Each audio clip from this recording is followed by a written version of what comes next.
Hey, it's Kellen on Diversified Game. I have another type of new interview I'm going to do with Chinenye Ikwuemesi of Iconify. Now, if I butchered her name at all, she is going to correct me, but we are Absolutely.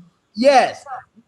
And I love it. And I love it because we all can be corrected. And I think sometimes I know too much. So it's a beautiful thing. But you guys on Diversified Game, this is our first time talking. And we are going to have a different type of conversation where, you know, it's always a conversation, but we're going to get to know each other and show you guys how you can connect, especially if you're trying to improve your soft skills, see the things we say, see the things we don't say. But welcome to the show, Chinenye. Hey. Hi. So my name is Chinenye Ikwuemesi. You were this time only 64% of the way there, but I appreciate that you tried, and it's 100% intention, and that's fine for me. Thank you. Awesome. Well, welcome to the show and to the conversation. Thank you. Can you So my company is called Iconify, which is a verb, Mhm. and it's a verb of the word icon, of the noun icon, and it's to make something. And how did you come up with that name? Well, I wanted to work with businesses who didn't necessarily have access to the kinds of expertise that the companies I spent most of my working life in, who didn't have access to that kind of expertise, who didn't necessarily have the kinds of expenditure that big companies would have to use in defending their position.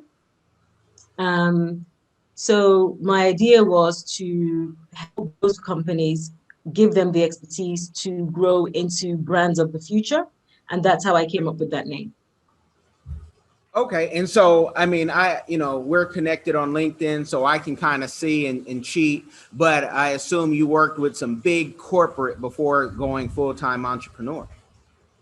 Yes, I did. So most of my working life I had spent working for very large, recognizable brands, household names like Lloyd's of London, Lloyd's Banking Group, British American Tobacco. I worked for Yahoo. I worked for HSBC, and it was obviously a wonderful experience. I gained lots of knowledge, lots of different areas in business, but I wanted to work with businesses that were smaller to medium enterprises who had the bones to do great things in the future, but maybe didn't have the roadmaps to get there, and who I could help to think beyond just branding, beyond just an identity, but actually what is the capability that you need to get to where your promise is taking people in their expectations? How do you bridge that gap and make sure that the promise you have on one hand, you have the capability to meet on the other? And what gave that urge? Because was it that you were just tired of, listening to other people and having a boss and having, to ask for time off? What was it? Well, in the last roles I held, I had quite a lot of autonomy. I was the boss. Of course, I still had a boss. So, but the driving force for me was that I got to a point where I felt that my skills and my education and my abilities just weren't being used enough. And I hate the term glass ceiling, but I effectively hit that. I was doing a lot of work with people that I felt I not just compared with, but I exceeded, and I just wasn't getting the opportunities. And I just felt, well, maybe I need to do something and get myself those opportunities. I mean, in many of the organizations, I mean, a woman of color is still quite, it's not novel, but it's not as ubiquitous as you would like it to be. And I did feel like I need to do something where I'm using all of my power, my ability, not just for myself, but to help other people come up and be visible and be recognized. And one of the drivers of Iconify is actually to work with people of color and bring more diversity to projects that people can see that actually we can create better solutions when people from different backgrounds are given an opportunity to weigh in on creating solutions. Okay. No, that's a beautiful thing. Are you born in the UK or were you born in Nigeria? I was born in Nigeria. I have spent most of my life here, here in the UK. But I think of myself as both a Nigerian and a British person. I'm what's the word I'm looking for? I'm British Nigerian, Okay. Nigerian British. Okay. And I just asked that just because, we see so many people now, black people rushing to Africa. I mean, they've really found the vibranium in Africa. And, there's a new YouTube channel every week, and YouTube is a big thing in my life. We handle influencers, whether it's their business, their, PR, consulting, whatnot. So I just kind of wanted to see where you are with that because So I, yeah. yeah, so a lot of people are moving or going to Africa, but I don't believe that they're necessarily going as Black people to go and contribute. I know that a lot of people are going to exploit it. So the story of Africa is really a story of exploitation.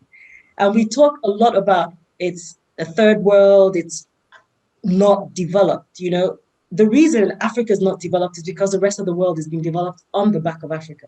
So I don't like to get too political in this situation, but actually, many of the people that are going out to Africa are people that are coming from other countries that are not necessarily going back to Africa or thinking, well, I think now as a Black person, now as a Nigerian person, now as a Cameroonian person is the time for me to go back.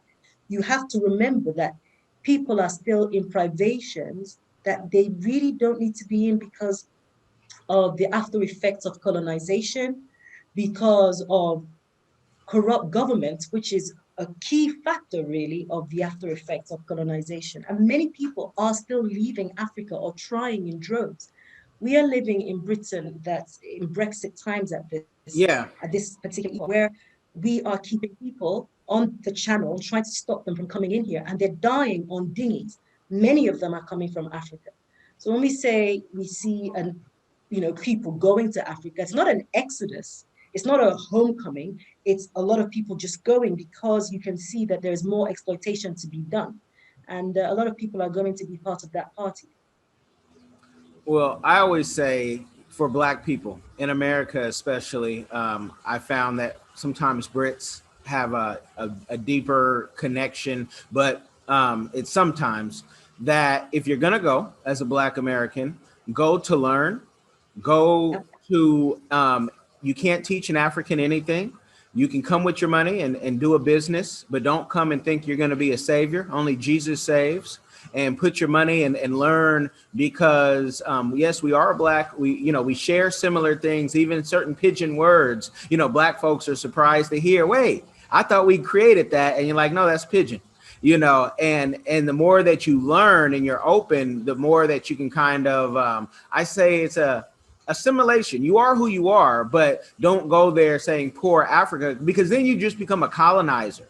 And we don't need any more of those. And, this is somebody who invest in Africa. So much so where, I tell everybody about this book and I say, read this book. You have to read this book. And this book could make you a millionaire if you study it and not just read it. So is your business a business, that you focus your clients only in the UK, or does it also expand to Nigeria? It's interesting that you say that. So I'm currently having some talks with a actually an African banking group that spans quite a lot of sub-Saharan Africa, and I have been in conversations about possibly doing some work with them. I've done some work through. One of the consultants in our collective within East Africa, quite a lot of work in East Africa. I haven't really done anything yet in Nigeria proper, but I'm hoping that that's going to change soon. I'm hoping to do more work in the United States, etc. I think for me, I just want to be working on things where there's an opportunity to grow, to be challenged, and to do work on a plethora of ideas in terms of its technology, there's branding, there's change management, and there's an opportunity to learn and to teach. And I'm quite open to projects and wherever they come from. And what is, if you had to pick one thing, and I ask this question because when people ask me, I never just give them a direct answer because of the question is, what's that one thing that you really just love to do for businesses? Is it in the technology space? Is it more in their strategy? And those things are so interlocked where, if you have the right technology, your strategy can change. But what are one of those things that you just kind of stand out that you do better than most? So my background is technology. So I've started out working in software engineering and then went on to manage projects in lots of different spaces, really. But I think what I've enjoyed and what's great and maybe similar across whichever areas I would pick is understanding really what the problem is, understanding what the shifting sands are beneath the business that mean that the factors of the problem aren't as simple as maybe what the business owners or the people that direct the business think it is, and just trying to understand what those root causes are. And I suppose in a way, that's the idea of Iconify, saying where you're facing challenges that are pressing and they're common to many businesses. It's not just coming from one area. So you may come in thinking actually it's a branding problem, it's a brand development issue, but then you find actually at its core, it's that your technology isn't where it needs to be. It's not taking you where you are seeing yourself because it's just limited. You are constrained in some way in the capability of your business. So I think for me, it's that strategy bit. It's that understanding, right? Okay, I'm sitting in the seat now. I'm pretending to be you doing these jobs and trying to understand what the challenges are, especially in the areas of integration with the people that you hand off to, with the companies that you hand off to, with the people that are handing off to you. How does that look? How can we create a roadmap that takes you from where the challenges are today to not only a solution, but also that allow you to take advantage of opportunities that are available or that may be upcoming. So I think it's strategy that gets you to a state of readiness as an organization to do more and be more. That excites me more than anything. Okay. And since we keep talking about technology, my audience they always hear me talk about certain books, and I showed you one of them. But have you read The Future is Faster Than You Think? No, I haven't. Okay, I'm gonna send that book to you via Audible, just because like when I that's another book that I love to study, and the author is a genius. And I Who's live the in author? Peter, I'm gonna send it to you. His background is, and I send it while I'm like talking to you. I'm gonna send it to you. Peter is a person who went to Harvard only because he's like Indian or something like that, and his dad made him go to Harvard, right? But he owns a rocket company, and he also does a conference that I really wanted to go to this year. We have to always thank COVID, but it's I love conferences, but it's a conference. It's a conference that costs like 15,000 quid. So it's something that there's some substance when you pay these higher prices. And every conference I've gone to that is like that, I found some game changing, connections. And I've never even paid that much, but I've paid. I have a budget just for conferences, but I will send it to you in the Audible format. And it is I think you'll love it. So and that book. So what are the core messages? Well, there's so many, but the basics of it, to break it down, is let me tell you what we're already doing, because he didn't just become a Harvard doctor. He didn't even practice medicine like that. He wanted his own rocket ship company. He's one of these people who has, dozens and dozens of companies. And so they're showing you that the future is faster than you think, like having a 24-hour 3D home. they're already doing it in South and Central America. And you can then go not just hear about it, but go study the person who's doing it. And I'm a person who's always looking into technology. Some of the companies that I've worked with, they're doing things that are many people, they're not for end users. Let's just say you need to be tech savvy. And I live in that space without having, my degrees aren't in that space, but I grew up with the computer, and my mind's explore. And if you tell me something, if I'm interested in it, I'll probably have it, packed down, the basics at least, by the week. So that's just, just trying to see with technology, are you in the cutting edge? Because even what we do, I tell my team all the time, we will be replaced at one point. I can replace a lot of you just with automation now, because I'm always looking at the new software that's coming out, and the things that CNN don't necessarily brag about, but they use, or even having your own private server. I have my own server. I think every entrepreneur should have their own server, because there's things that we can control in there. And, in full disclosure, I used to work for the company that it's a Taiwanese company. And so I kind of understand, because I'm like platinum certified in the server, how it works. But I'm like, this is needed, because at any time they could cut us off. They could cut our websites off if we don't have our own. But if you have your own server, they can't do that, in theory, at least. Well, I mean, there are a lot of very broad statements there, and quite a lot to unpack. I mean, in terms of cutting edge technologies, what we call tech, well, by the time it's in the application space, by the time you're using it to solve problems, they're really not going to be cutting edge. And if you think about what you said at the beginning about they're not, the technology your friend works with not being end user applications, you see that the sense is there that for things to have large, widespread applicability, they really can't at that stage still be cutting edge. It's got to be tried, it's got to be tested. People have had to find uses for it, and had to find where it's most efficient to work. So most of the technology that I work with or try to help people to get involved with is really not going to be cutting edge. I mean, people are still talking about big data, but big data is like 7-8 years back.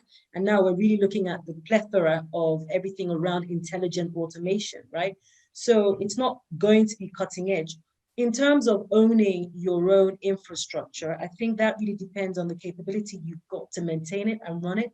So I don't want to go against you on your show, but I wouldn't recommend people sort of owning their servers, because they haven't got a platinum certificate like you. I wouldn't want anything to do with my servers if I had, a ranch full of them, because I would not know, and I don't want to make it my day job to know how to deal with all of that, all of the servers. And I don't think that it would help necessarily with keeping my website online, because my website is online with my host, with my whoever's hosting. I could buy my own hosting, and then I could control my own hosting. And in fact, I think I still control some of my own hosting. But if Google, which is how a lot of my business is found or where I advertise, decides to cut me off, I'm cut off anyway, regardless of my servers, regardless of my infrastructure. Yeah, and it depends what type of business that you're doing. Because I handle, we have it's like, I call it like a department is how I break down the different things. And for the influencers and for the stuff that we do in healthcare, it's necessary. It's necesito if I practice my Spanish, because. Why not? You've been practicing your Igbo. My Igbo? You'll have to break that down for me. I'll practice with you if you'll be so kind and patient. You'll need to be patient. But as an influencer, you have to have your own server, in my opinion, because we see crazy people here in the States like Alex Jones, but also folks that are banned in the UK like Louis Farrakhan being kicked off of social media altogether. So you need to be able to control your narrative. The same way in healthcare, because you're dealing with sensitive information, it's depending on the type of work you're doing, legally, you need to be able to control your data. And I can't trust GoDaddy to do that. I have over 20 websites on GoDaddy. I can't trust GoDaddy for certain things to do. And then No, I completely, I understand where you're coming from. And I just think that I have to be really careful every day that I'm working on the thing that I am an expert at. It's quite easy to get sucked into all the other bits of being an entrepreneur and having to be everything all the time. But one thing I try to be a bit religious about is just saying, this is not my thing. I can't do this. You know, there developer actions that you have to do on your website sometimes, right? And I'm very curious and I feel like I can do anything, and most of the time I can. So I try, and then but it's taking up my time and it's taking me away from the thing that I love, from the thing that is my is my avowed occupation. And you kind of think, okay, this may not be the best use of my time, but I think that you're right in terms of saying, think about where you're hosting, think about who owns that, think about who controls it, think about how much control you have over your collateral in case of. I think specifically really around security. I think security is a big thing. And I think most organizations still struggle in terms of technical security, scalability of the systems that they base their businesses on. And definitely as a capability issue, that's something people need to look at. No, definitely. And everyone, has their lane and their thing. And I know what type of entrepreneur I want it to be, like at 12. And I know what I don't want to handle. Like my days are quite flexible unless I do interviews like this where I have to be on time and we got to do the time difference and all that. And that's very key to me, because even when we're in Cameroon, I'm like, I want to be where I'm at and I don't want to have to be anywhere. So someone else can be there as, the representative for me.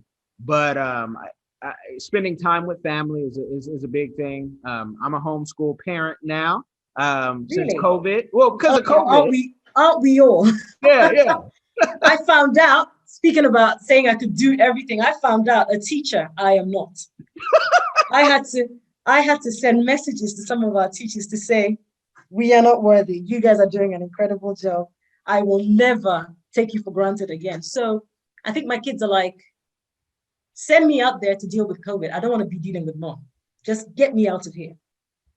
That was my kids. You guys have handled it differently. Plus, I know entrepreneurs, it took a little bit for the government to get things together, but people who had jobs, they got 80% of their salary. I believe entrepreneurs now, they've hooked that up as well. But here we've had so many more deaths than you. I can't risk it to send them out, because every week at our kids' school, beautiful area, but every week somebody got COVID and I can't risk it. And my wife working in the hospital, but she doesn't work with patients. 99.9% of the time, I just can't risk it. And I've been a substitute teacher before. And I knew it wasn't for me then, because I said, this is nothing like when I was in grad school teaching. Here in America, kids are very unruly. I was in the hood teaching mainly Black and brown kids who, like myself, were bored because they only hear about themselves being slaves, being conquered by people. So I understood it, but the mentality is, I don't even want to be here, which I was kind of one of those people. I just couldn't be disrespectful, or I would have got it at home with a serious caning. Yeah, I think, again, a lot to unpack there. So we've handled things quite different. Well, I don't know how much differently. I think we've had a lot of deaths. We've had a lot of avoidable deaths. Anybody will say that to you. But the schools have acted extremely responsibly and been really ahead of the curve in preparing for the children and making sure that they're as safe as possible. So now we are in lockdown, ostensibly, but the kids go to school every day, the children go to college every day, the kids are penned up at university.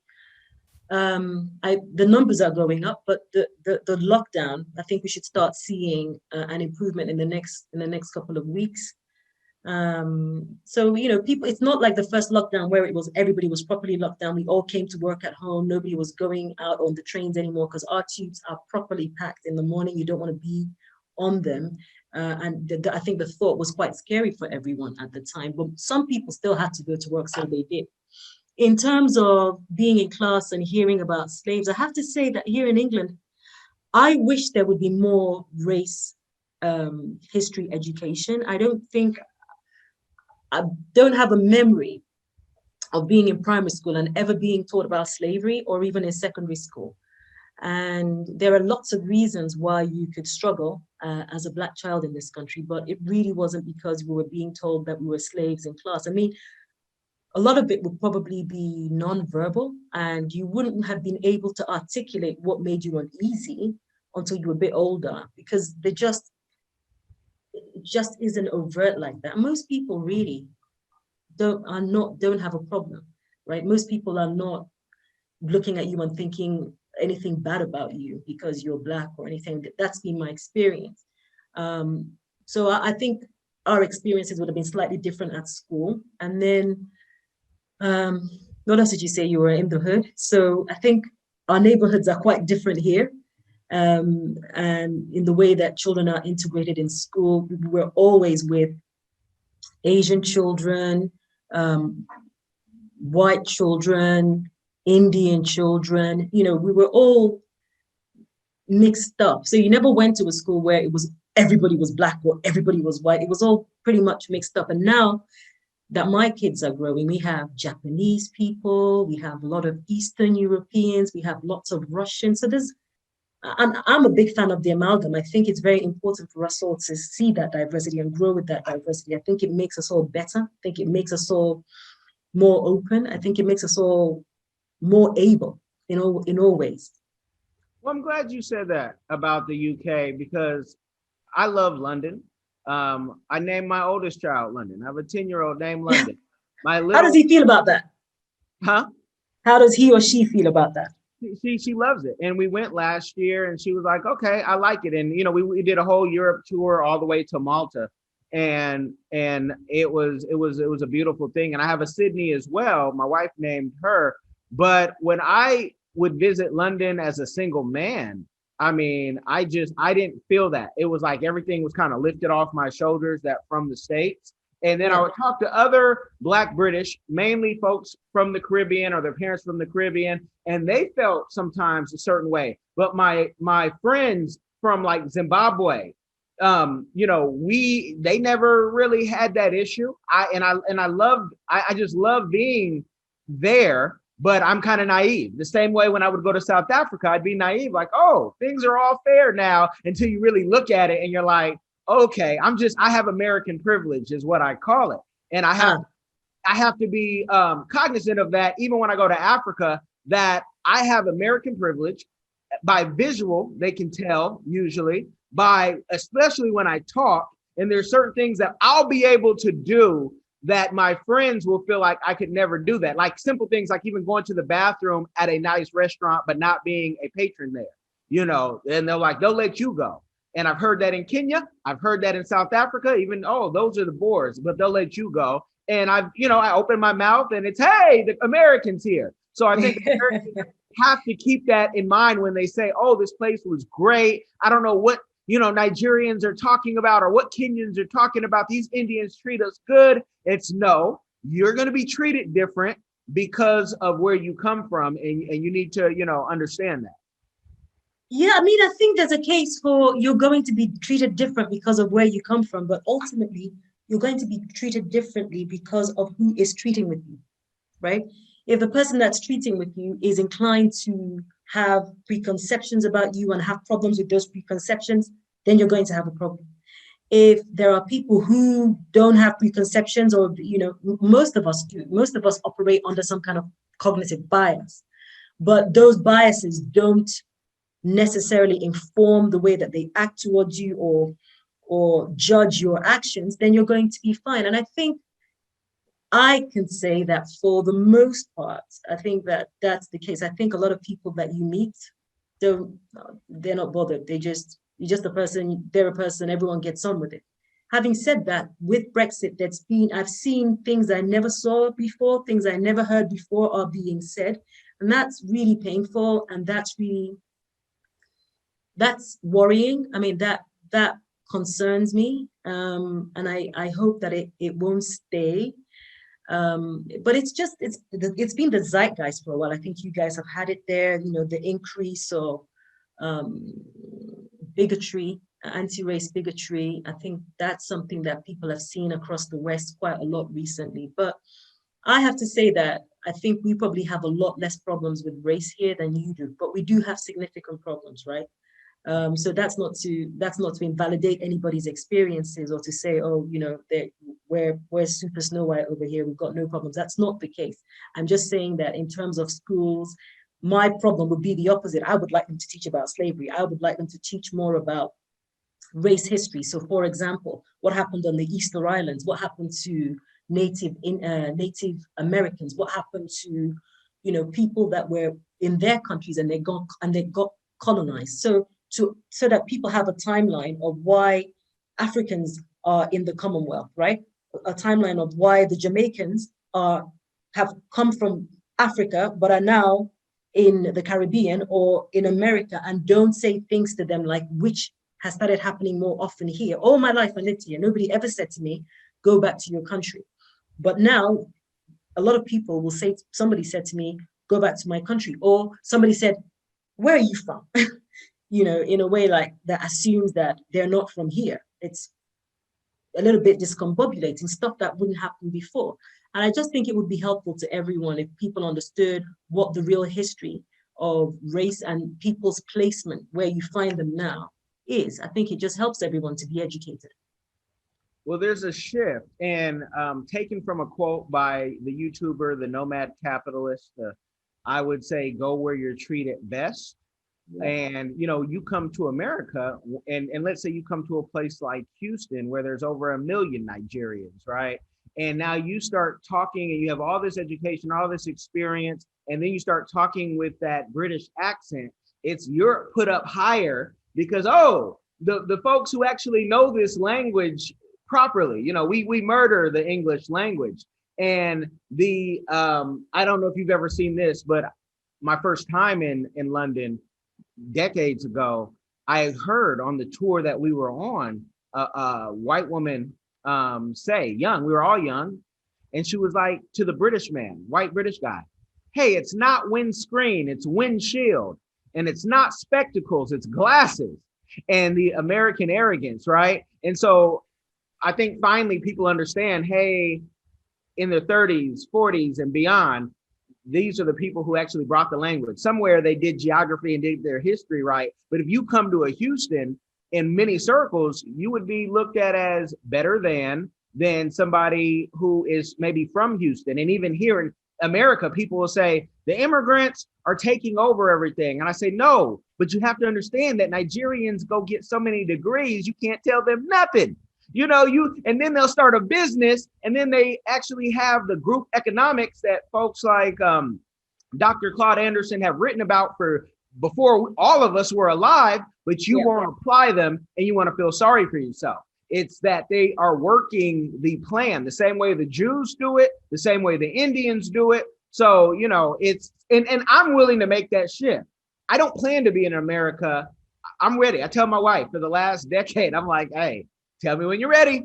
I can do this anywhere in the world. We've already, we've built things, we're building, we're investing, we're doing what we have to do. And she just she's told me 5 years, she's ready, to do a 6 months on, 6 months off and go around the world if we want to. That sounds like it's going to be fun. I might join you. I think what you're describing about somebody picking somebody up and say, oh, that's the British accent, that's better than everybody else. I think you'll find there's several things going on there. There's storytelling, right? So over time, people believe that, we originally came, the white people in America originally came from the UK. They actually are the owners and arbiters of the original English language. It's a story we tell ourselves, it's a story you tell yourselves. But I think that if someone says, oh, there's an English person actually telling us that he's better, I think you'll find that's a class issue. You're very unlikely to find somebody who is landed, extremely educated in America, comes from a particular kind of background, who thinks an Englishman is better than him by virtue of his accent, And I think that that's just to do with a class issue, because we have the same thing here. We're all speaking that English you guys are talking about over there, but here we have a lot of stratas of that language. And so we say certain people are posh, certain people are common, he's got a broad accent, he's got that accent. So it's really just storytelling and how people have learned to categorize themselves. You know, if you think about going to Canada, they're going to value somebody who comes in and can speak French in Quebec than they're going to value somebody who speaks any flavor of English, right? So it really just depends on what that person's perspective is. In general, yes, what you're saying applies, but it just really depends on where they're coming from. Definitely. And you're more than welcome. I don't know if your kids are younger or older, but my wife, every time we go, she's like, who do you think wants to go with us? And I said, I don't know too many folks who want to go to Iceland with us, at this time. And because I want to go to Iceland. I actually want to go to Iceland. I've been meaning to go to the colder countries, but nobody here, none of my people are interested. So I'm on my own, which is why we keep on ending up in the warmer climes for holidays. But I think I'm very interested in going to places like Scandinavia, etc. But I also want to go to Cameroon. Some of my father's people went to live in Cameroon very, very long time ago, and I think they're Cameroonian. So every so often somebody comes up, pitches back up from there, and we see them, but they're naturalized Cameroonians now. So I would like to go and see them. Well, definitely. The Southwest is my favorite part for various reasons, and they're very biased reasons. People think it's always the English, but it's the investment there, what we're building. But in the beach, because I'm a beach guy, we're by the water here. So I say this though, when it comes to borders, it's one Africa. We know we're Bantu. Many of us, at least from that region, and we didn't create these borders that we know of now.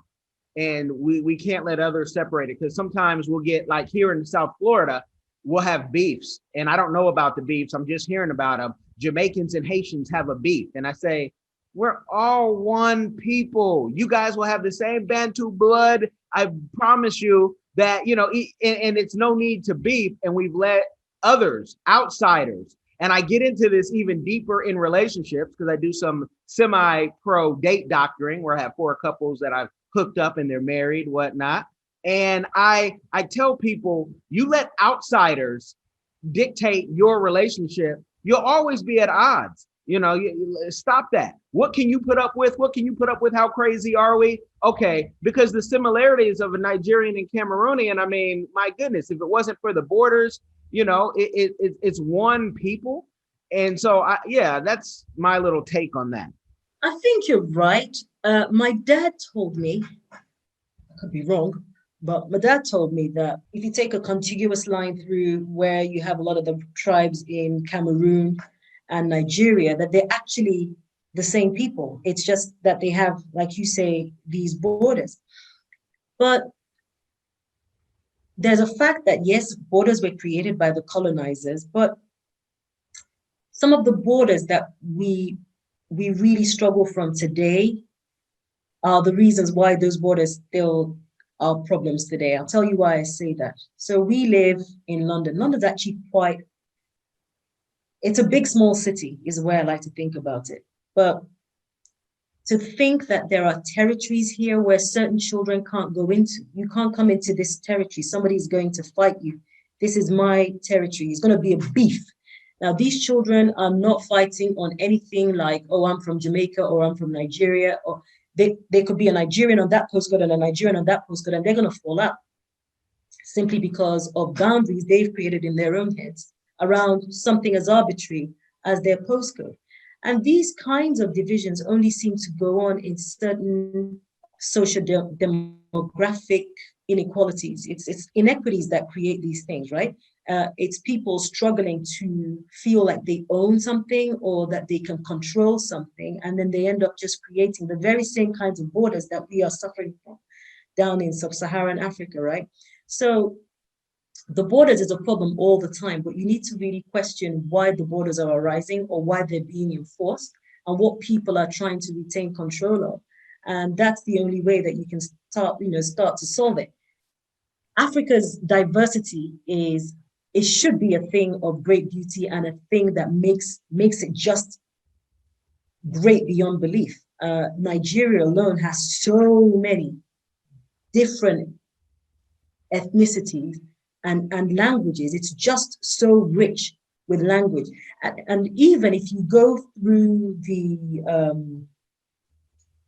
just the geography, the differences that you have all kinds, you have savanna, you have desert, you have jungle, you have, even the differences in climate would shock you in one country. So there's a lot to be celebrated, but what we do is tend to break down all the differences, and this is a reason why I'm over here and Igbo, you're over there, you're Yoruba. I mean, I think the last 2 generations have just shut that nonsense up, because you've got Igbo people marrying Yoruba people, and the elders can deal with it. And you've got Ghanaians marrying Nigerians, where they've had this sort of historic rivalry going on, especially since Nigerians kicked Ghanaians out, sort of about 40 years ago, all that kind of thing going on. But I think the hope is the younger people are coming up now, and they don't really have much trouble with all this unnecessary distinctions without a difference. And I think where we still struggle is where people are feeling so deprived and so disenfranchised that they just hold on to things that seem quite arbitrary to me and you, like, territories and postcodes. And I tell people, even if you don't want to believe the scriptures, it's worth reading, because the scriptures talk about everything that we're going through, all the problems that we're going through. You could go from Titus to Romans, and you can see things on division. And I say, when you're ready, you even go deeper to getting the full scriptures that many of my Ethiopians know about, because 66 books isn't enough. What they call the lost books are just the books they don't want you to read, but the Apocrypha. Yeah. And I don't use that word because they're trying to discredit something that was there before them. And when they talk about, religion and the history, they try to whitewash it so much where you would actually think Jesus is who they put that picture on the wall in most churches. But then when you hear even, Israel say, oh, Operation Moses, Operation Solomon, and they came to get the Jews from Ethiopia. And when you talk with Ethiopians or go to Ethiopia and talk and study even more, and I'm not a master at this, people, but just giving you the surface, and you see what are in Ecclesiasticus and see what they don't want you to learn. And it's always a personal relationship, right? So no one can really teach you. You just have to want to go learn more and say, okay, that makes sense. Because here in slave times, they had a version of the Bible that they would cut certain things out for the slaves to be in line. They didn't want the slaves to know certain things. And the Ku Klux Klan, still runs off some of that Bible while they call themselves Christians, but they're not reading off the same book, because you would whoop them with the Bible if you knew even a little about your Bible. And, you bring up stuff and say, how could it says love your neighbor? But that's not how they see it. It's not just interpretation. It's what they're reading, how they're reading. And they've done a good job of fooling many of our people. And as you know, in Nigeria and around the world, religion has been something that's just been monetized and abused to the fact where you're like, you don't know who to trust. So you have to start at home and with yourself, just to get that. But don't want to go on a tangent on religion. I do want to know more about you, though.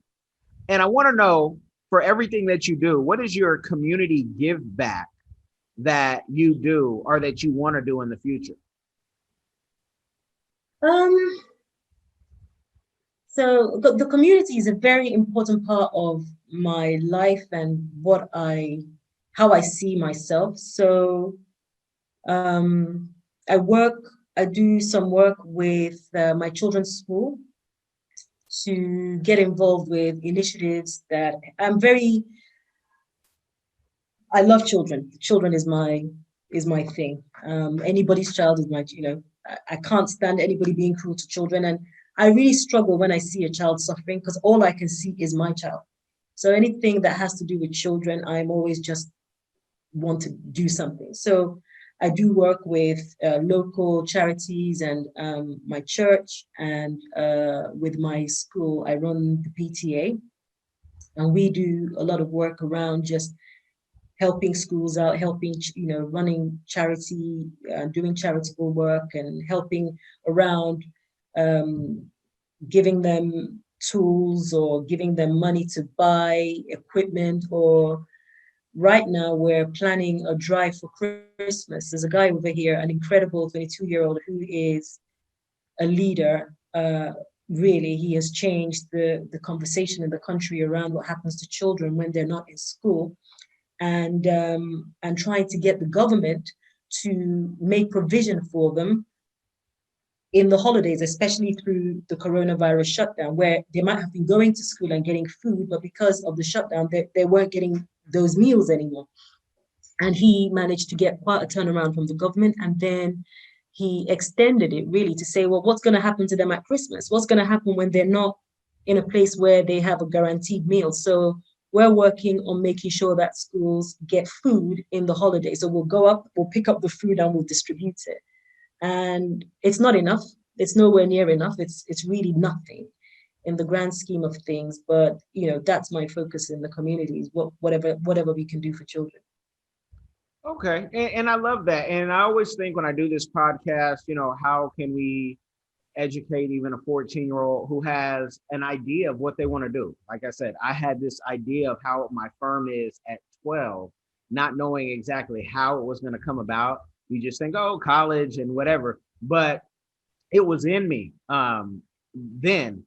But I want to know, like, if we can leave the people with, not to, because I don't want to give them a game overload. I want them to be able to contact you and reach out for their individual purposes.